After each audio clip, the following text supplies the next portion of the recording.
Fala galera, Padrão Ouro, beleza? Bruno Pires com vocês aqui. Tô agitando aqui meu pré-treino, né? Vou dar um treininho agora. Hoje tem plantão noturno. Então agora tá cedo, 9 da manhã. Fazer um treininho. Depois dar uma estudada. Fazer aqui uns projetos e preparar as coisas pro plantão. Mas o assunto hoje não é esse não. Vamos fazer aqui um vídeo sobre um assunto aí interessante que eu parei para me perguntar quando eu estava durante a faculdade de medicina estudando a neurofisiologia, neurofarmacologia para tratar pacientes com adicção, né, o vício, pacientes que são viciados aí em qualquer tipo de substância, álcool, nicotina, opioides, cocaína, qualquer tipo de droga. Eu achei interessante porque quando a gente estava estudando, até mesmo na psiquiatria, o comportamento desses indivíduos em relação aos gatilhos que os levam a usar a droga, a abstinência que provoca sensações de maior ansiedade e os levam a buscar a droga, situações de gatilho que os fazem, os encorajam a usar a droga. Situação de gatilho, eu digo o seguinte: uma pessoa que tem que é alcoólatra, por exemplo, qual é o maior gatilho? É o cara no bar, né? Uma pessoa que, sei lá, usa drogas endovenosas, qual é o maior gatilho? É encontrar, por exemplo, com outra pessoa que também usa, né? E aí eu comecei a relacionar, ou então, outra situação interessante, a pessoa pode, por exemplo, quem bebe muito álcool, mas não bebe todo dia. Às vezes o cara pode passar a semana inteira se segurando, e quando chega final de semana aquele alívio de que pode usar a droga, né? Porque não vai trabalhar no dia seguinte, então acaba que entorna álcool pra caramba, perde a linha. E aí eu comecei a pensar, me veio um insight, não sei da onde, mas eu comecei a perceber que os comportamentos eram semelhantes a pessoas que têm compulsão alimentar. É muito parecido, gente. Por exemplo, a pessoa passa a semana inteira se segurando, comendo direitinho na dieta, saudavelmente, e quando chega final de semana, sábado, domingo, ela fala, agora eu posso jacar, né?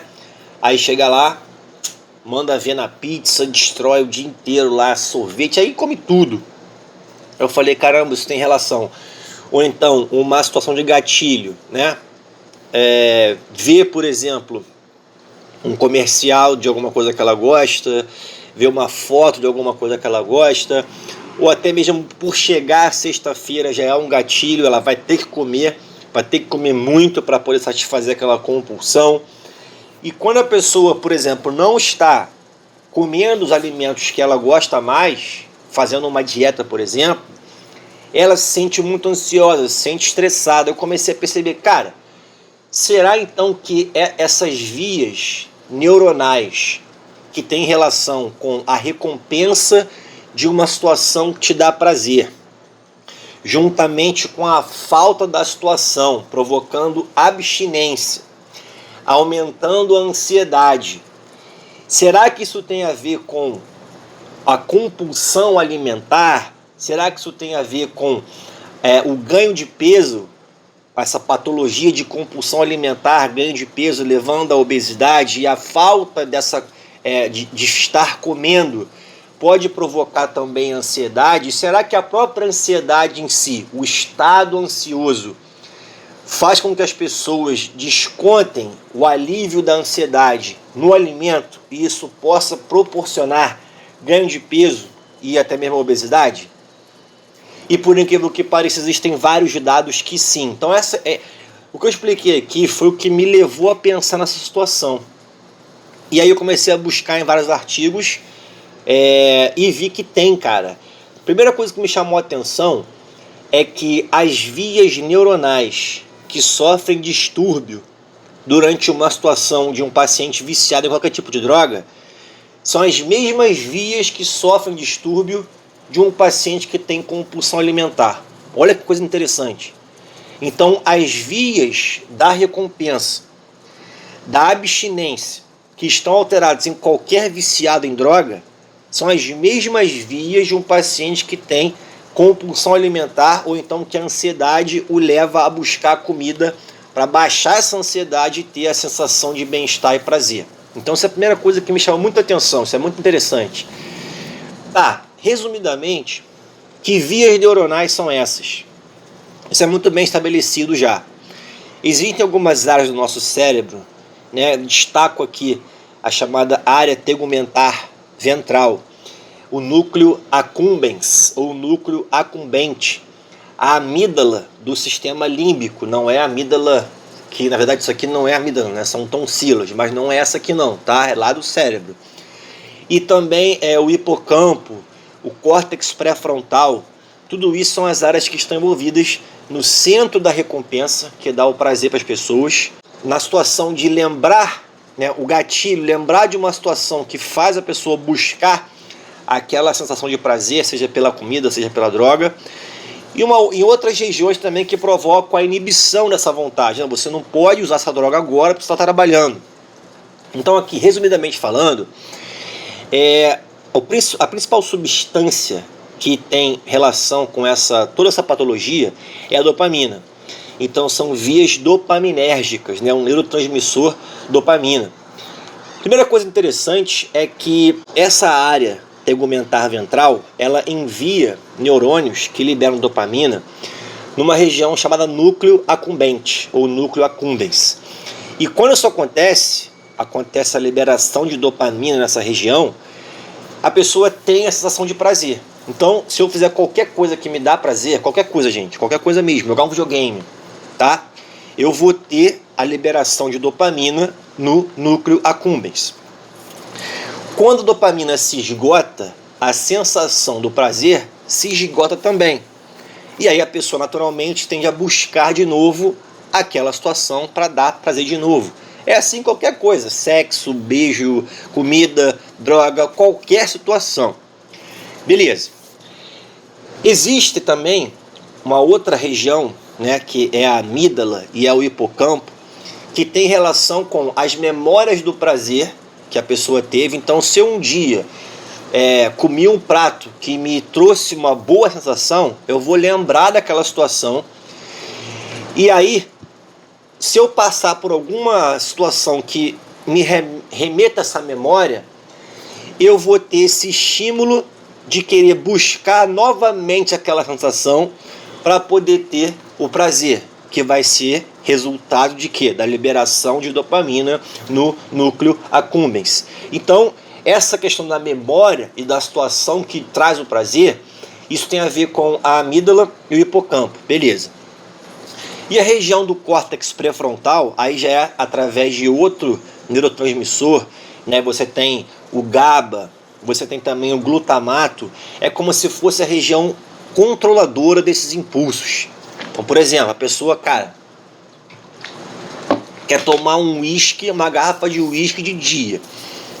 Essa região do córtex pré-frontal, ela fica meio que falando, né? Ó, você não pode tomar essa garrafa de uísque agora, porque você está no trabalho. Vai pegar mal para você. Então é melhor você se segurar. Ou então, a pessoa quer usar droga, né? Quer cheirar cocaína durante o dia, está naquela abstinência. O córtex pré-frontal fica inibindo ali aquela região. Fala, olha só, você não pode cheirar cocaína agora, porque você está de dia, está trabalhando, você vai se prejudicar, vai queimar a tua imagem no trabalho, enfim. E é justamente essa briga entre a sensação de prazer e o córtex pré-frontal inibindo que faz a pessoa ter controle.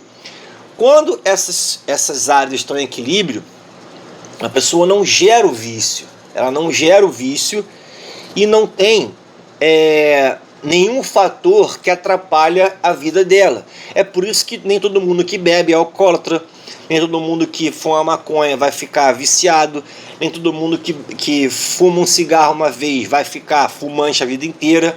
Senão todo mundo que usasse uma droga, lícita ou ilícita, ia ser viciado. É por isso que uma pessoa, por exemplo, que vai comer uma pizza, vai comer um hambúrguer, ela não pode não ficar obesa e não ter compulsão por aquilo. Então, a questão existe uma predisposição genética para que algumas pessoas desenvolvam essa situação do vício, da compulsão. Senão todo mundo que comesse uma pizza ou comesse um hambúrguer ia ficar com compulsão alimentar, todo mundo que bebesse álcool ia ser alcoólatra e por aí vai. Beleza? Tá. E aí o próximo passo é o seguinte: quando uma pessoa ela tá muito ansiosa, ela quer baixar essa ansiedade através de quê? Através da sensação do prazer, da liberação de dopamina nessa região do núcleo accumbente. E a relação que isso tem com a comida, qual é? É que muitas pessoas, isso não é padrão também, tem gente que é ansiosa e fica com menos fome. Então a situação de ansiedade levando a comer mais, isso não é um padrão, beleza? O organismo ele pode ter reações diferentes na situação da ansiedade. É que nem com depressão. Tem casos de depressão que a pessoa dorme mais, come menos. Tem casos que a pessoa dorme menos, come mais. Então isso é muito variado, beleza? Mas existe uma relação sim entre a ansiedade e o fato da pessoa buscar compulsivamente um alimento ou vários. Você vê isso até mesmo em situações de vestibular. Tem muitos casos de estudantes que entram no vestibular e ganham muito peso ao longo do ano. Por quê? Porque é uma situação de ansiedade constante, né? Ansiedade com os resultados, com as aulas, com os simulados, com tudo que envolve esse contexto. E muitas pessoas descontam essa ansiedade justamente aonde? Na comida. E acaba que tem situações, até uma inscrita aqui do canal deixou aqui um comentário uma vez que me chamou a atenção, que ela ganhou 20 quilos em um ano. E isso não é incomum não, pessoal. Já vi várias situações que as pessoas ganham 10, 15, 20 quilos, né? Por causa dessa situação de estresse, de ansiedade. Então, o que nos chama a atenção aqui é justamente isso, que como que a saúde mental pode impactar em diversas regiões do nosso corpo, em diversos comportamentos, e como que essa questão da ansiedade, da alimentação, da compulsão pela comida, também tem relação com as vias do vício, né? Por quê? Porque no final das contas, o que vai trazer a redução da ansiedade e o alívio daquela abstinência é a sensação de prazer. E isso é comum tanto nas situações de vício com drogas, quanto na situação de compulsão alimentar e a ansiedade levando a isso. Bom, então, o que a gente pode tirar de importante de toda essa explanação que eu trouxe para vocês aqui, né? Toda essa questão da neurofisiologia, do vício, da ansiedade, da obesidade. É que, em primeiro lugar, a gente tem que estar preocupado com a nossa saúde mental, cara. A saúde mental, ela impacta todo o nosso corpo, é mente e corpo, mas o corpo, ele sente o resultado da mente. Eu contei para vocês aqui num vídeo que eu estava com uma dor aqui na lateral do meu tronco, que eu não sabia o que era, cara. Eu estava achando que era muscular, depois comecei a pesquisar outras coisas, e quando eu fui viajar, que eu fiquei um final de semana fora relaxando, a dor passou, sem tomar remédio nenhum. Ou seja, resultado de um estado de estresse que eu estava por questões do ano pesado, trabalho, provas, cobrança, e isso refletiu no meu estado físico. Então a primeira coisa que você tem que fazer, gente, é equilibrar a nossa saúde mental, porque isso é o ponto mais importante do nosso corpo, gente, é a nossa saúde mental. Muitas pessoas se ligam mais na estética, né? Não, eu quero ficar bem e tal, não tô com pressão alta, não tô com glicose alta, né? Não tô obeso, mas, cara, se a mente for mal, o corpo vai mal. Então, nesse ano de vocês, de preparação, ou qualquer situação que vocês estão passando, que traga estresse, traga ansiedade, busque resolver isso, busque equilibrar isso, porque senão outras áreas do nosso corpo serão impactadas. E outro ponto importante é justamente que isso também abre margens para outros tipos de terapia para redução de peso. Existem vários fármacos que já são clássicos, né, que trabalham para reduzir peso. Você tem orlistat, topiramato, saxenda, victosa, sibutramina. Cada um tem a sua vantagem, cada um tem seu preço, suas desvantagens. Mas essa questão também de trabalhar com ansiedade é uma nova perspectiva farmacológica psicológica, psiquiátrica também, que vai ajudar nessa epidemia da obesidade que afeta, como já falei aqui, não só a autoestima, o âmbito social da vida, como também é um fator de risco para diversas doenças, inclusive as que mais matam no mundo e no Brasil, que são as doenças cardiovasculares, infarto, AVC e por aí vai, certo? Beleza? Então olha que coisa interessante. Se você quiser se aprofundar um pouco mais nesse assunto, eu vou deixar aqui uma série de artigos juntamente com o meu Instagram, se você quiser falar comigo, para você aproveitar, se aprofundar e conhecer um pouco mais dessa parte, certo? Vou ficando por aqui. Grande beijo para vocês. Vou dar uma amarela, vou voltar. Talvez eu grave aqui em outro vídeo. E hoje vai ter também gravação da minha rotina, vlog do plantão na UPA. Fica tranquilo porque eu sei o que vocês gostam mais, certo? Beleza? Beijo. Nos vemos nos plantões por aí. Tchau.